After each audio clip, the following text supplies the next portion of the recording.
خوارج انہوں نے حضرت امیر معاویہ رضی اللہ عنہ پر اور اسی طرح حضرت علی رضی اللہ تعالی عنہ پر کفر کے فتوے لگائے، تو پھر اس کے بعد حضرت عبداللہ بن عباس رضی اللہ عنہما نے حضرت علی رضی اللہ عنہ سے اجازت طلب کی کہ مجھے اجازت دیجیے میں ان کے بیچ میں جا کر بیٹھ کر اور ان سے گفتگو کروں، ان سے مناظرہ کروں۔ حضرت علی رضی اللہ عنہ نے کہا کہ مجھے ڈر ہے کہ کہیں تمہیں نقصان نہ پہنچائے۔ کہا تم بے فکر رہو، میں اچھی پہرائی میں ان سے بات کروں گا۔ ان کو اجازت دی۔ عبداللہ بن عباس رضی اللہ عنہما خوارج کے بیچ تشریف لے کر گئے اور وہاں جا کر ان سے کہا کہ مجھے بتاؤ تمہیں داماد رسول حضرت علی رضی اللہ عنہ پر اور انصار اور مہاجرین صحابہ پر کیا اعتراضات ہے؟ تو انہوں نے کہا ہمیں ان پر کچھ اعتراضات ہے۔ کہا پہلا اعتراض وہ یہ ہے ہمارا کہ انہوں نے جو ہے حاکم مقرر کیے، جبکہ اللہ رب العالمین قرآن میں فرماتے ہیں الحکم الا للہ، حکم صرف اللہ ہی کے لیے، تو انہوں نے 2 حاکم کیوں مقرر کیے فیصلے کے لیے؟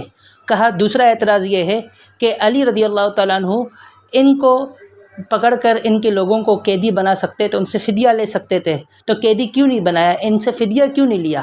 اور کہا تیسرا اعتراض وہ یہ ہے حضرت علی رضی اللہ عنہ نے اپنے نام سے امیر المؤمنین کا لفظ کیوں مٹایا؟ کہا یہ 3 اعتراض ہے۔ کہا بس یہی ہے؟ کہا ہاں۔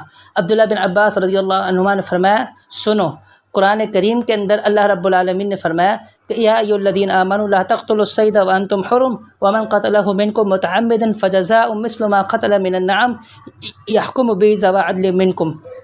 فرمایا کہ اس آیت کریمہ میں اللہ رب العالمین نے حالت احرام میں جو شکار کرتا ہے اس کے لیے اللہ رب العالمین نے فرمایا کہ جو چیز اس نے شکار کی ہے اسی کے عوض وہ جرمانہ بھرے گا، اور جرمانہ مقرر کرنے کے لیے 2 عدل والے تم میں سے فیصلہ کریں گے۔ تو کہا اسی طرح اللہ رب العالمین نے فرمایا وَإِنْ خِفْتُمْ شِقَاقَ بَيْنِهِمَا فَابْعَثُوا حَكَمًا مِّنْ أَهْلِهِ وَحَكَمًا مِّنْ أَهْلِهَا۔ فرمایا اگر میاں بیوی کے درمیان ناچاکی ہو، اختلافات ہو، تو مرد کی طرف سے جو ہے ایک حاکم اور عورت کی طرف سے ایک حاکم، دونوں کو بٹھایا جائے تاکہ وہ فیصلہ کرے۔ تو کہا مجھے یہ بتاؤ کہ جو جرمانے کے لیے کہ ایک جانور شکار کیا حالت احرام میں محرم نے، اور اس کے لیے فیصلہ کرنے کے لیے 2 آدمیوں کا بٹھانا یہ زیادہ ضروری ہے، یا یہ کہ 2 فریق آپس میں مسلمانوں کے لڑے ہو ان کے لیے 2 حاکم مقرر کرنا یہ زیادہ ضروری ہے؟ کہا یہ بتاؤ کہ مرد عورت کے جو ہے جھگڑے کو ختم کرنے کے لیے 2 حاکم مقرر کرنا زیادہ ضروری ہے، یا جو ہے 2 گروہ کے درمیان لڑائی کو ختم کرنے کے لیے فیصلہ کرنے کے لیے 2 حاکم بٹھانا زیادہ ضروری ہے؟ تو انہوں نے یہ جواب دیا کہ یہ زیادہ ضروری ہے۔ کہا آپ کے ایک سوال کا جواب مل گیا۔ کہا دوسرا تم نے کہا کہ تو وہ جو ہے نا لونڈی بنا سکتے تھے، قیدی بنا سکتے تھے، ان سے فدیہ لے سکتے تھے۔ کہا مجھے یہ بتاؤ تم میں سے کوئی ایسا ہے جو حضرت عائشہ رضی اللہ عنہ کو لونڈی بنائے یا اس کو قیدی بنائے؟ کیا قرآن کریم میں اللہ رب العالمین نے یہ نہیں فرمایا وازواج امہاتہم کہ نبی کی بیویاں تمہاری ماں ہیں؟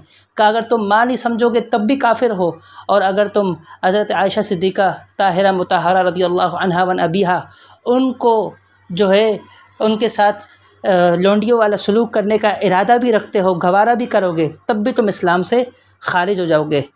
تو کہا یہ تمہارے سوال کا دوسرے اعتراض کا جواب ہو گیا؟ انہوں نے کہا ہاں۔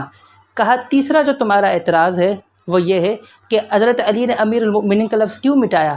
کہا صلح حدیبیہ کے موقع پر محمد مصطفیٰ صلی اللہ علیہ وسلم نے مشرکین کے اعتراض پر رسول اللہ کا لفظ مٹایا۔ جب وہ رسول اللہ کا لفظ محمد مصطفیٰ مٹا سکتے ہیں صلح کے غرض سے، تو حضرت علی رضی اللہ تعالی عنہ امیر المؤمنین کا لفظ کیوں نہیں مٹا سکتے؟